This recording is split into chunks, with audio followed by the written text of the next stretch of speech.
अस्सलाम वालेकुम नाज़रीन, बड़ी खबर है कि जरदारी साहब और पीटीआई के दरमियान, इमरान नियाज़ी के दरमियान और इसके दरमियान जितने भी स्टेक होल्डर्स थे, एक मुआहिदा तय पा गया है। इस मुआहिदे की जो बाज़गश्त है, इस मुआहिदे के जो मंदरजात हैं, वो आहिस्ता आहिस्ता सामने आ रहे हैं। मैं आपके सामने जितनी हमारे पास इन्फॉर्मेशन है वो आपके सामने आज रखने जा रहा हूँ, ताकि आपको मालूम पड़ सके कि पाकिस्तान में अगले कुछ दिनों में, अगले कुछ हफ्तों में क्या होने जा रहा है। नाजरीन, बहुत बड़ी खबर है और अभी तक आपको ये सोशल मीडिया पर या किसी भी मेन स्ट्रीम मीडिया के ऊपर ये आपको नहीं मिलेगी। 26 तारीख तक ऐसे ही पाकिस्तान की सियासत के अंदर रोने धोने चलते रहेंगे, लेकिन उसके पीछे ये मुआहदे तय पा चुके हैं। शहबाज शरीफ का लंदन के अंदर जाना, नवाज शरीफ को वहाँ पर जाकर मनवाना, उसके बाद जरदारी का इस्लामाबाद के अंदर आकर बैठना, मौलाना फजल रहमान का बड़ी सी सीटों के ऊपर कंप्रोमाइज़ करना और कंप्रोमाइज़ करना केपीकी के ऊपर भी, ये सारे इस मुआहदे का हिस्सा थे। असल पावर पाकिस्तान के अंदर इस्टेब्लिशमेंट के पास है। असल पावर पाकिस्तान के अंदर खुले अल्फाज में पाकिस्तान आर्मी के पास है। वो कभी भी ए पोलिटिकल नहीं हुए थे। वो हमेशा से इस निज़ाम के मालिक हैं और हमेशा वो रहेंगे। पाकिस्तान का इंफ्रास्ट्रक्चर, पाकिस्तान की सियासत और पाकिस्तान का निज़ाम उनके बगैर चल ही नहीं सकता। जो मुआहिदा अभी तय हुआ है, उस मुआहिदे में जरदारी साहब के साथ इमरान नियाज़ी का जो मामला तय हुए हैं, उसमें 26 तारीख की एक फेस सेविंग दी गई है नियाज़ी को। इमरान नियाज़ी जाकर अपना स्टेज लगाएगा और उसके अंदर अपने जितने भी उसके फॉलोअर्स हैं उनको वो मामू बनाएगा। बेसिकली उनके साथ वो वही पुरानी बातें करेगा, वही सब कुछ उसके साथ घिसी पिटी बातें करेगा। और दूसरी तरफ उसके बाद जो आर्मी चीफ नए आएंगे उनको सल्यूट भी किया जाएगा, उन्हें वेलकम भी किया जाएगा और उसके बाद ये लोग पार्लियामेंट के अंदर आ जाएंगे और फिर पार्लियामेंट के अंदर आकर ये सारा कुछ, सारे मामला जो हैं उन्हें चलाएंगे। ये कंफर्म है कि अगली हुकूमत पीटीआई की नहीं होगी। पीटीआई को केपीके फिर से दे दिया गया है, मौलाना फजल रहमान को बलोचिस्तान दिया गया है, पंजाब नून लीग के पास रहेगा और सिंध पीपल्स पार्टी के पास रहेगा। वफाक के अंदर वही हुकूमत बनाएगा जो सबसे ज़्यादा सीटें निकालेगा। यानी अगर वो जरदारी साहब होंगे, अगर वो नून लीग होगी और अगर हालात बहुत ज़्यादा को ट्विस्ट कर गए, वर्स देन वर्स सिनेरियो, तो पीटीआई दोबारा से हुकूमत बना सकेगी, लेकिन इमरान नियाज़ी के बगैर। नाउ सिचुएशन जो है वो इस तरीके से ट्विस्ट की है, इस तरीके से इन्होंने सारा निज़ाम चलाया है कि नवाज शरीफ की जो ख्वाहिशात थीं या मुतालबात थे वो तकरीबन पूरे हो चुके हैं। नवाज शरीफ का मुतालबा था कि मेरे ऊपर जो इल्ज़ामात लगाए गए हैं और जिन लोगों ने लगाए हैं वो कौम के सामने आकर माफ़ी मांगे। पाकिस्तान की तारीख में पहली दफ़ा आईएसआई के चीफ और आईएसपीआर ने प्रेस कॉन्फ्रेंस की और माफ़िया मांगी। ये आप सब ने देखा और ये सारी चीज़ें रिकॉर्ड का हिस्सा बनी।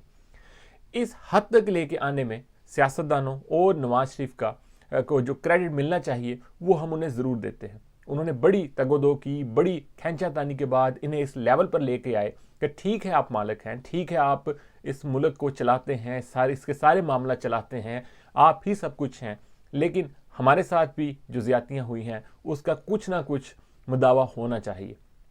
उसके बाद बाजा साहब ने चीज़ों को बड़े तरीके से चलाते हुए इमरान नियाज़ी को उस लेवल पर लेके आए कि जहाँ पर नवाज शरीफ का जो दूसरा सबसे बड़ा मुतालबा था कि उन्हें एक मस्जिद के अंदर जूता मारा गया, उनके ऊपर फेंका गया, उन्हें पिछले कई बरसों से चोर चोर के नारे लगाए उनके खिलाफ। उनका मुतालबा था कि जिन्होंने ये सब कुछ किया है उनके खिलाफ भी ये सब कुछ होना चाहिए। गड़ी चोरी, तोशाहाना, ये सारी चीज़ें फिर निकाली गई। ये सारी चीज़ें नाज़रीन पहले भी मौजूद थी, ये डे वन से मौजूद थी। तोशाहाना का स्कैंडल बरसा बरस से चल रहा है। ये सारी चीज़ें थीं लेकिन कभी पुट ऑन नहीं हुई। इस मौका पर उसे करना, अवाम के सामने लाना और नियाज़ी को चोर साबित करना, उसके खिलाफ चोर चोर के नारे लगाना और एक सारा मोमेंटम क्रिएट करना, ये एक ख्वाहिश थी, एक मुतालबा था और एक कंपनसेशन थी जो दे दी गई है। इमरान खान जो है वो अपने फॉलोअर्स को जो मर्जी कहता पड़े, लेकिन अवाम के जहनों में वो एक गड़ी चोर साबित हो चुका है। आने वाली नस्लें भी जो हैं वो उसे गड़ी चोर के नाम से खिताब करेंगी। उसे उसके पास बिलाशुबा जितना मर्जी पैसा हो, उसके पास जितनी मर्जी पावर हो, लेकिन ये जो उसके ऊपर टैग लगा दिया गया है ये कभी भी ख़त्म नहीं होगा। इन सारी चीज़ों के दरमियान अरशद शरीफ जैसे जो लोग हैं वो आगे पीछे हो जाते हैं। इसकी मुख्तलिफ वजूहात होती हैं। ऐसे किरदारों के पास बहुत सारी इंफॉर्मेशन होती हैं और बहुत ज़्यादा इन्फॉर्मेशन होना भी ख़तरनाक हो जाता है। और बाज़ औक़ात ऐसे जो किरदार हैं वो ये भी शायद कह देते हैं कि शायद ये कोई चीज़, ये कोई बात किसी और को बता दें, फिर उनका इस दुनिया में रहना नामुमकिन हो जाता है। कौन फिर उन्हें यहाँ से कीनिया भेजता है, ये बात की बातें हैं।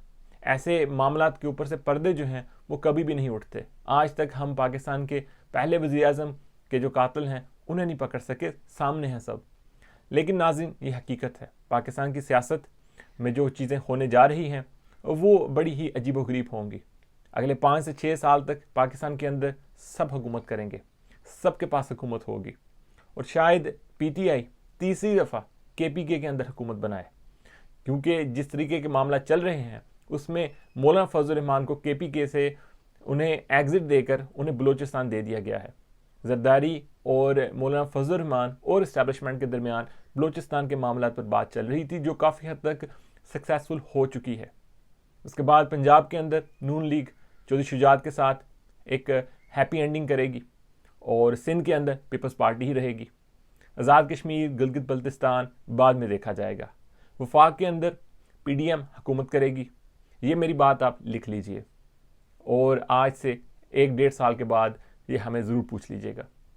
नाज़रीन, पाकिस्तान के अंदर जो नए आर्मी चीफ आने जा रहे हैं उसे सब सलूट करेंगे, सब खुशामदीद करेंगे, और फिर पाकिस्तान के साथ नेक्स्ट डिकेड के अंदर जो कार्रवाइयाँ होने जा रही हैं, आर्मी का फोकस ज़्यादातर उसके ऊपर रहेगा। यानी Taiwan, China, Vietnam, one belt, ये जो मामलात हैं ये बहुत गंभीर होने जा रहे हैं। इसके लिए चाइना भी तैयार है, आर्मी ताकतें भी तैयार हैं, और इनकी पूरी फोकस है इनका कि पाकिस्तान आर्मी जो है इसमें पूरी इन्हें सपोर्ट करे। अगला जो फेज़ है, यानी अगले जो 10 साल हैं पाकिस्तान के लिए, बड़े ही अजीबोगरीब होंगे, बड़े बड़े मामलात होंगे यहाँ पर, और उसके लिए सियासतदानों को और पाकिस्तान आर्मी को वन पेज पर रहना बहुत ज़रूरी होगा। इसके लिए आर्मी ने ऑलरेडी इन्हें जो कुछ इन्हें देना था, जो कुछ लेना था, जितना कंपनसेट करना था, जिसे जितनी सज़ा देनी थी, जिसे जितना खुश करना था, वो कर चुके हैं। अब अगला जो दौर है वो पाकिस्तान में कुछ हद तक तरक्की का दौर होगा, कुछ चीज़ें स्टेबल होंगी, लेकिन सियासत के मैदानों में सियासतदानों के दरमियान खींचातानी आप ऐसे ही देखते रहेंगे। मीडिया के ऊपर ऐसे ही एक दूसरे के खिलाफ इल्ज़ामात लगते रहेंगे, ऐसे ही सब कुछ होता रहेगा, लेकिन अचानक से फिर हैप्पी एंडिंग भी हो जाएगी। तो पाकिस्तान के मामलात अगले कुछ अरसा के दौरान ऐसे ही रहेंगे। मुआहदा तय हो चुका है, सदर ममलिकत जो हैं वो साइन करने के लिए तैयार हैं। बिलावल भुट्टो ने जो कल धमकी भी दी है, वो धमकी यही थी कि जो मुआहदा हुआ है उसके ऊपर अमल पैरा होना है, क्योंकि नियाज़ी साहब जो हैं एट दी एंड एकदम से बिखर भी जाते हैं, एकदम से कोई और लाइन भी पकड़ लेते हैं, और उनकी इसी लाइन को सेट करने के लिए शायद अरशद शरीफ को भी इस दुनिया से जाना पड़ा। उम्मीद है कि नियाज़ी साहब ने जो मुआहदा किया है वो पाकिस्तान के लिए बेहतरी के लिए वो उसके ऊपर अमल पैरा हों, और पाकिस्तान के अंदर अवाम जो हैं वो सुख का सांस ले सकें। देखते रहिए बोलता पाकिस्तान।